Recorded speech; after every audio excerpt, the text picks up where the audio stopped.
સારંગપુર હનુમાન દાદાના દર્શન કરવા જઈ રહ્યા હોય અને રહેવા માટે કોઈ બેસ્ટમાં બેસ્ટ પ્લેસ શોધતા હોય ને તો આ હોટેલ નીલકંઠ પેલેસ ખૂબ જ સરસ જગ્યા છે.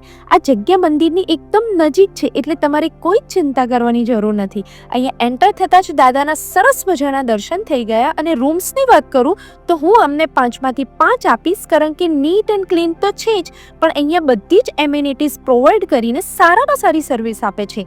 અહીંયા રાતનો નજારો પણ કંઈક આટલો જ બ્યુટીફુલ જોવા મળી ગયો. અહીંયા તમે સ્ટે કર્યો છે તો તમને અહીંયા કેવું લાગ્યું? બહુ સારું છે. અહીંયાની પ્લેસ આ જે રીતે મેન્ટેન કર્યું છે, અહીંયાના રૂમ્સ અને સ્પેશિયલી આ જે આ લોકોનું વ્યૂ જે રીતે રાખ્યું છે ને, બહુ બ્યુટીફુલ છે. અહીંયાના ગૂગલ રિવ્યુઝ પણ ખૂબ જ સરસ છે. અને હા, આમનું પોતાનું ફૂડ કોર્ટ પણ છે. ત્યાં બધી જ સારામાં સારી ફૂડ બ્રાન્ડ્સ અવેલેબલ છે. It means all in one food destination. તો જ્યારે પણ દાદાના દર્શન કરવા જાઓ અને રોકાવાનું પ્લાનિંગ હોય તો હોટેલ નીલકંઠ પેલેસમાં જરૂરથી રોકાજો. આ જગ્યા અને અહીંયાનું પીસફુલ એટમોસ્ફિયર તમને ખરેખર ગમશે.